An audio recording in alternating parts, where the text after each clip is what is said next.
second English intermediate online class. My name is Mr. Nicky. We're continuing with our work from Unit 7, which is Making Impressions in the Edge textbook, and that's pages 552 to 556. If you don't have your book at home, don't panic. There are going to be pictures of all of the necessary things throughout the presentation, so you will be able to participate just as fully. Please, for everybody, make sure you have a notebook handy as well. There will be times, as with last week, where I ask you to write something down or to have a little think about a question. If I pause the video as well or ask you to pause the video, please do so and practice the speaking or pronunciation work. That's how we're going to get the most out of these classes. Okay. Objectives for today then. By the end of the lesson, you should be able to define and correctly use the 8 vocab words from page 552. Form opinions about the characters based on information in the script. And answer analysis questions using quotes from the script to support your answers. Okay, we'll check up on those again at the end and make sure that we've completed everything.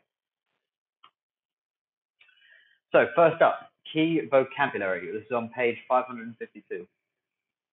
Word number 1, a compliment. To tell somebody something nice about themselves. Could be something to do about the way they look. Oh, your hair looks nice today, or you look smart now you've had a shave, Mr. Nicky. Or it could be something to do with something they've achieved. Maybe they've done a really good piece of work or a nice presentation in class, and you give them some really good feedback about it. That would also be considered a compliment. Word number 2, conceal. Okay, the C in the middle there being pronounced as an S, conceal, to hide something from somebody. Often this relates to feelings. That's what you might see in the passage that we're going to read today, or in the play that we're going to read today. Often, if somebody really likes somebody and maybe they don't want them to know, they might try and hide that, and that would be to conceal the feeling. Word number 3, elegance. Synonymous with beauty, but it does generally have this kind of air of quality or class to it. Okay, when we talk about elegance, kind of a classy beauty. Word number 4, nervous. A feeling of worry specifically about something in the future. We can't really feel nervous about something in the past. We're going to feel nervous about things that might happen in the future if we don't know what the outcome is going to be. Word number 5, overprotective. Overprotective is often a word we associate with kind of parents towards their children, maybe limiting the activities they're able to do because they're scared that they might get hurt. You also kind of see this with siblings sometimes, where they sort of look to protect each other, maybe in situations where it's not necessarily needed, and that would be considered overprotective. Personality. The behaviors and characteristics associated with a person. I'm sure if I say the word funny or ask you to name a funny friend, you would be able to think of 1 or 2 people very quickly. That would describe their personality. Likewise, serious or bossy, they describe personality. Penultimate word here, reveal. It's an antonym of conceal. Conceal, reveal, to show something to somebody. We spoke earlier when we said about conceal, about maybe hiding feelings, about how you feel about somebody. So telling them how you feel would be to reveal those feelings. And last one, romantic. Romantic describes something that is intended to show love and care. Could be a gift, could be something you say, could be a gesture, anything romantic. Buying flowers for somebody would be considered romantic. Taking them to a nice restaurant for dinner would be considered romantic. Okay, so those are our vocab words. If you want to spend a bit of time practicing the pronunciation, you can go back through and listen to those. If not, we will move on. Okay, before reading scripts. If you have a look on page 553, you'll see in the middle of the page, there's a section that looks like this. Now, I've taken this photo from my book. Personally, when I'm reading scripts, I like to highlight the stage directions, just so it's easier to distinguish the bits that should be read out loud and the bits that are intended to be acted. You might prefer to highlight the other thing. It's just an idea. We are going to be reading a script today, and you may find it easier to do that, but it's entirely up to you. Okay. So you can see the bits that I've highlighted there are not intended to be read. You might want to read it inside your head or just kind of visualize that as you're going through. The bits that are unhighlighted there will be spoken aloud. Don't worry about the bit in the box. Okay. Here's our script, or the first page. It's called Novio Boy. Novio, Spanish word. Now, it's got the characters on the side of the page, but it's not super clear. So if you haven't got the book, don't worry. We're going to go through those now. One of our main characters is Rudy. Rudy is male. He's a 9th grader. He's small, sweet, and funny. Rudy has a friend called Alex who appears briefly towards the end of the scene. He's also in 9th grade. He is big and awkward, but wise, quite smart. Another main character is Patricia. Patricia is the girl who Rudy is going to be going on a date with. Patricia is a bit older than Rudy. She's in 11th grade. She's tall and romantic. Rudy's mother. We don't hear much from Rudy's mother, if anything, in this scene, although she is spoken about. She's in her mid-30s. She's attractive and perky, which means kind of energetic. Next up, Uncle Juan. Uncle Juan, we are going to see in this. He is a Chicano loafer. A Chicano is a Mexican-American, and he describes a bit of a hippie. Hippie describes someone who's kind of quite happy-go-lucky, a bit of a chancer, quite relaxed about life, generally quite a happy person to be a hippie. Next up, we've got Estella, who is a friend of Rudy's mother. Again, she doesn't feature very heavily in what we're going to be reading today. We've got an old man who is described as crusty, but a good guy. Crusty is a bit of an interesting personality description. I would describe it a bit like a loaf of bread where we have a crust on the outside. It's almost like somebody's a bit hard on the outside, but actually if you get to know them and get inside, they're a bit softer and more relaxed and more gentle. Okay, so crusty, hard on the outside, but once you get to know them, quite nice and soft. And last up, the waiter who appears throughout the scene. We don't know much about his personality. We just know he's quick and efficient, which probably is more of a description of how he's going to be moving around the stage. Probably more useful for somebody playing the character there than for us reading it. Okay, for the first 2 pages, I'm going to read these aloud, and please follow along. And you should be able to kind of see here how we don't read the stage directions. Okay. At the end of the first 2 pages, we're going to pause and do a little bit of thinking and written work to gauge some of our impressions about the characters. And then for the second part, I'm going to ask you to read alone so that you don't have to listen to me talking all lesson. Juan, you won't be disappointed. I'll wow the crowd. Yep, I'm going to wow the place. Waiter, you don't have to please me. It's the boss. She expects you to bring in a crowd. Mademoiselle and Monsieur, please take this seat by the window. Patricia, it's so romantic, so sophisticated, so charming, so, oh, and look, a guitarist. It's a discriminating restaurant. Rudy, do they discriminate against Latinos? If so, I ain't going to eat here. We'll go grub at Polo Loco instead. No, Rudy, it's just a very fine restaurant. And look, cloth napkins. How fancy. Rudy, looks like a diaper. Patricia, Rudy, you're so silly. He's really talented. Rudy, he's okay. Waiter, our special for the day is tender brown veal. We have spotted cow, brown cow, black and white cow, and okay, that's the end of page 1. Now, it may have sounded a little bit strange there because I was just reading the text that was supposed to be read. What I'd like you to do now is pause the video, read through the whole page, but in your head, also read the stage directions, okay? Once you've finished that, please resume the video and we will continue and move on to the next page, okay? Pause the video now.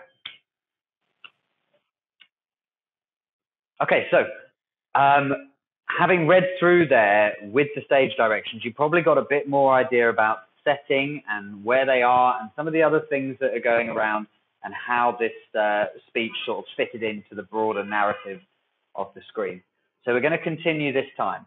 What I'm going to do this page is I will read out the text that is spoken, and I would like you then to read out the stage directions out loud, please, to practice a bit of speaking. Okay? Might feel a little bit silly speaking to the computer, but so do I. That's what we've got to do. So, waiter, I'll be back to get your order. I have to see about something in the kitchen. Patricia, the food's really fresh. Rudy, sounds like it's still alive. That's a cute cat pin. Patricia, I got it when I was 8. That's when we got my cat. Rudy, what's your cat's name? Patricia, Novio Boy. Rudy, Novio Boy? You mean like sweetheart boy? Patricia, lots of girl cats find him adorable. You want to see a picture of him? Rudy, sure.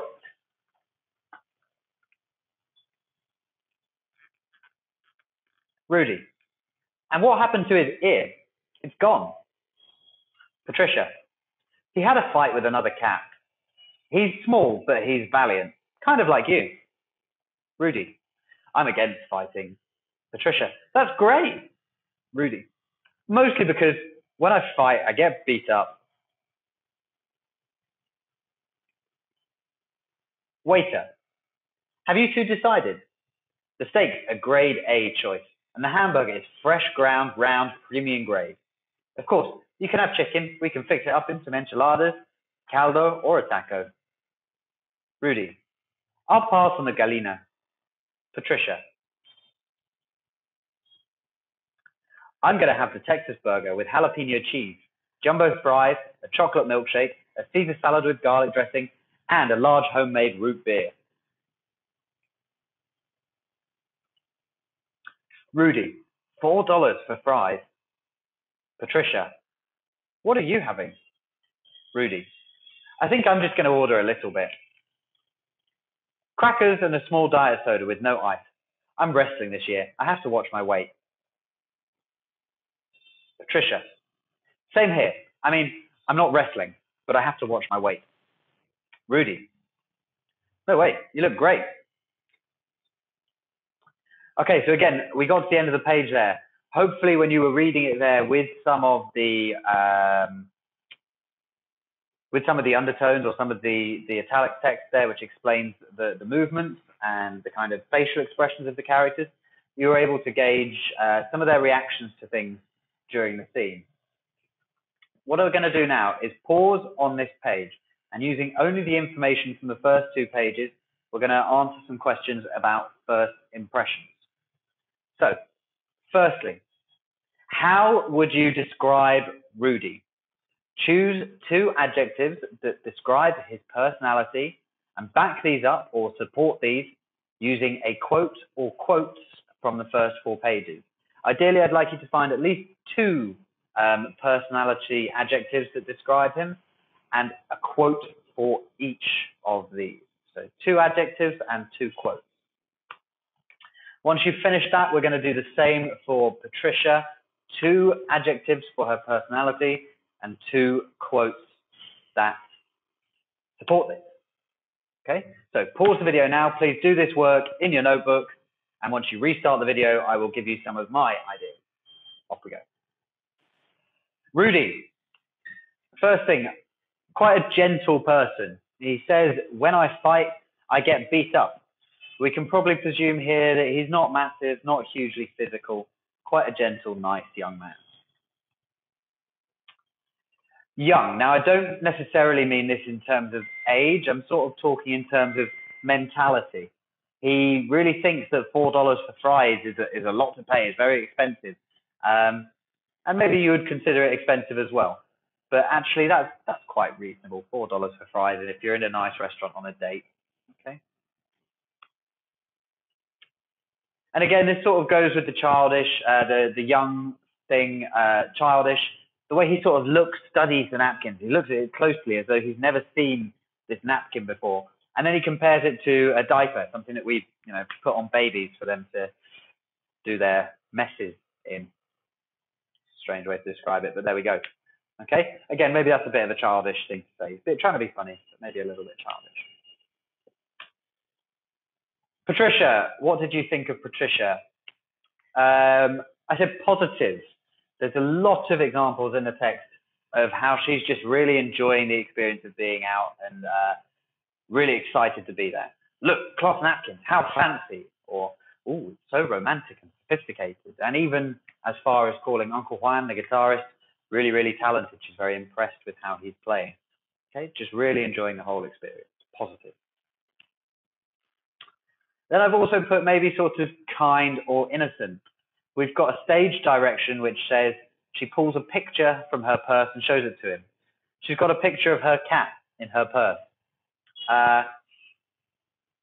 That's maybe not the most common thing in the world. I know nowadays we all have phones with pictures of cats and things on, but having an actual printed out physical picture of your cat in your purse is probably something quite a nice innocent person does, in my opinion.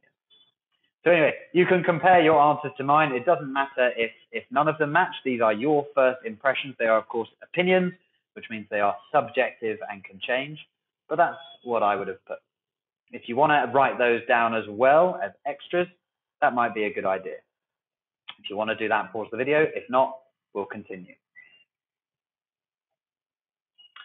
Okay, the next few pages I'm going to leave you to read so we don't end up with too much of me talking.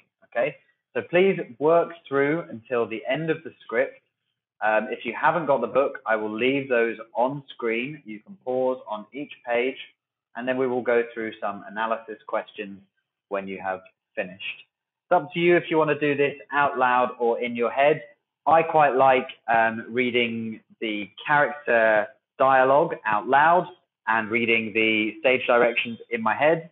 I think it's quite a nice way of distinguishing what is spoken and what is not, but that's entirely up to you to decide how you want to do that. Okay, so pause the video now if you need the pages, and then we'll continue.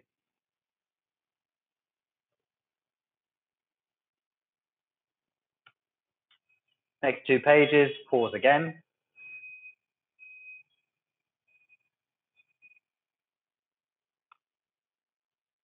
And the final 2 pages.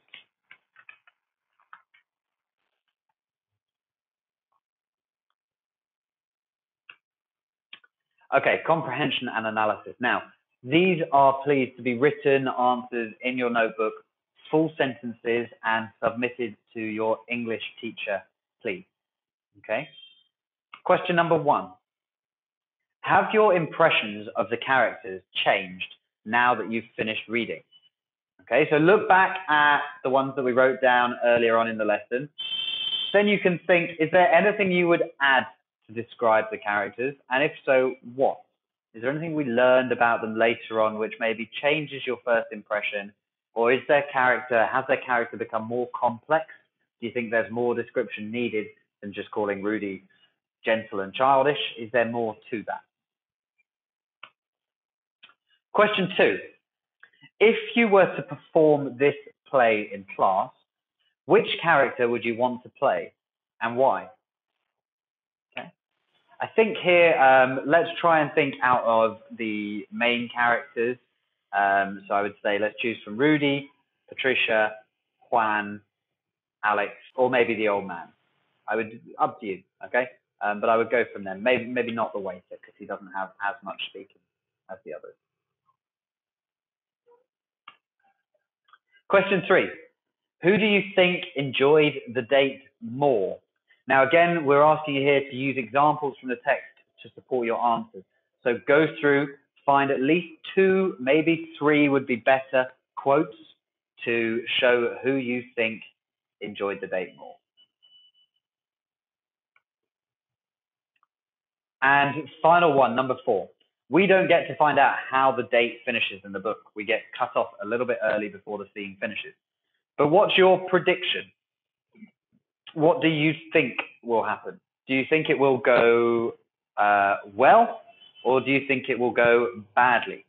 Explain your answer. Do you think Patricia's going to see some of the things that's going on with Rudy and the people that he knows and not like that? Is that going to make her feel uncomfortable? Or is it going to keep going okay for Rudy? Do you think he'll get a second date? This is all information that you could include.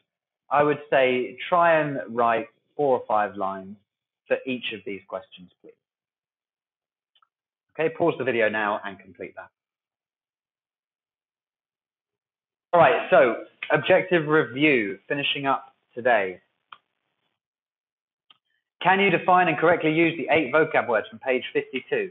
We went through all 8 of them. They were compliment, conceal, elegant, nervous, overprotective, personality, reveal, and romantic. If you are happy that you could use all of those words in a sentence or in your writing, excellent. Next one. Have you successfully formed opinions about characters based on information in the script? So we paused after the first 2 pages. Were you able to build impressions about the characters, give them some personality adjectives, words to describe their personality, and use information in the script to support that? If you were, that's excellent. We've completed objective 2 as well. Final one, we just answered some comprehension analysis questions. Again, were you able to use quotes from the script to support your answers where necessary? If so, that's excellent. All objectives completed. Now, we are going to have a quick talk about writing this week as well before we finish. Your writing is going to be sent out on Saturday, and there'll be a link for you to go to some Google documents and fill it in properly. But we're going to give you a kind of outline of what's going to be going on so you can have a think about it before you do it. The writing this week, you're going to be asked to do a problem solution essay.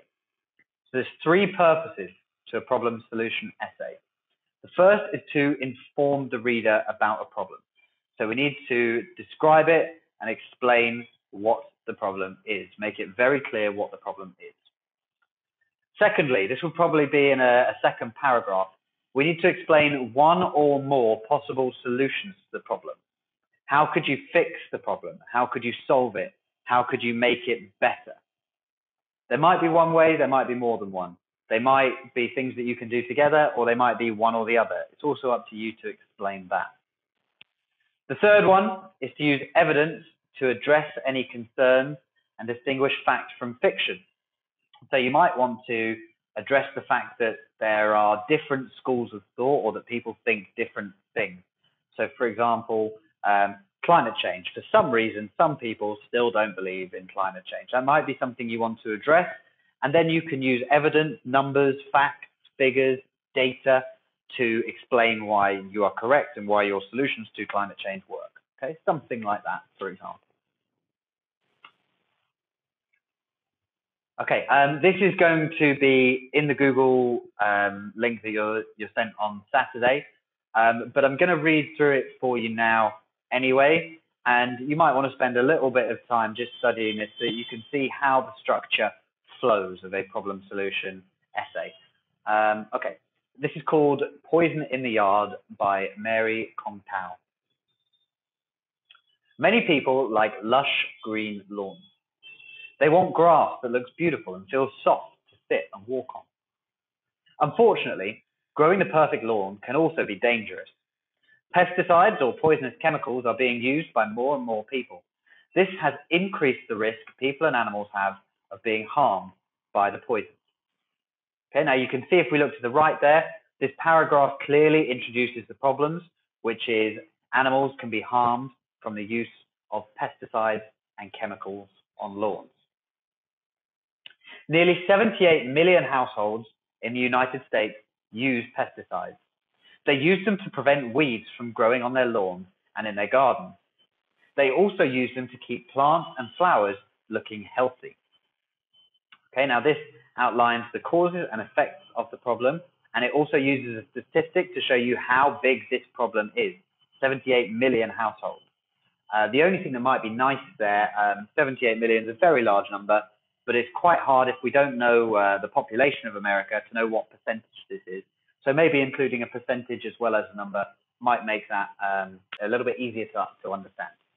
You might want to think about that in your own work, okay, using multiple statistics for each fact. Unfortunately, many pesticides can also cause harm. If wild animals and family pets eat plants sprayed with pesticides, they can become ill or die. Pesticides soak through the grass and drip into our water supply. They float in the air and end up in our food. Some pesticides can cause cancer, nervous system damage, and birth defects. How can we care for our lawns and gardens and protect our health? The answer is organic or natural alternatives. Examples are using mulch to control weeds and wearing soybean oil as a mosquito repellent. Okay, an interesting paragraph here. In green, you can see that the writer has used a question to transition between giving information about the problem and giving information about the solution. Okay, I would definitely consider doing that in your own writing. It's a really nice way to transition between the two. And we can see there that she's also in blue, given the first solution. Some people might think that pesticide alternatives cost more than regular pesticides. However, pesticide-free methods can actually save money. For example, in 1996, California cotton farmers stopped using pesticides. Instead, they planted their crops near alfalfa fields, which naturally contain a large amount of insects that keep cotton being hurt by other insects. These farmers saved the money they would have spent on pesticides. Their cotton crops were just as large as those of farmers who still use pesticides. Okay, so we've got a possible objection in here where people might think that pesticides cost more. So farmers, for example, in trying to keep their costs low, might not bother trying an alternative. They stick with what they know when they know what the price is. So then she's gone and found an example of California in 1996, and these farmers who stopped using pesticides and actually found out it didn't cost them any more. Okay, so there's some proof that this can be done at no extra cost. It is not always easy to make changes. However, if we use just one alternative method to pesticides, the environment would become much safer for people and animals. Okay, quite a nice, short and sweet concluding paragraph to sum up the point of that essay. That's a really nice example there. Might be something to look back on. Like I said, it's in the Google document. If you want to hear me reading it again, you can always refer back to this video. Okay, but definitely something to think about for structuring your work. So your task is going to be to write a problem solution essay about a problem that you see in the world or in your community. This could be a big global problem, could be something small that you just see outside on your street. In your essay, you must define and explain the problem. We just saw that in kind of paragraph 1, or the first couple of lines there is the time to do that. Then we want to list the causes and effects of the problem. Okay, describe it, give more information about the problem. How does it affect people? Then we're going to suggest the solution and support it with evidence. Again, we said we might like to transition between those two parts using a question. So how can we solve this? Question mark. Then, after we've given the solution, we might want to address possible counterclaims. So some people might be scared about this solution because in the last one, the example was maybe it would be a very expensive alternative to pesticides. Okay, so what might be the argument against your solution in your problem? And then lastly, we're going to conclude with a logical summary. Now, you don't have to do this now. I would say it's probably easier to wait until Saturday when you get given the Google link or the link to the Google page, whatever you call those things. And it will take you through step by step and make the process slightly easier. However, what you might want to do is start thinking about what your problem and solution are going to be. Okay, it'll be very helpful if you have that information before starting. It will save you a lot of time on Saturday. So just consider that over the next couple of days. All right, that's where we are going to finish today. Thank you very much for taking part again. I hope you found it beneficial. I hope you were able to meet the objectives.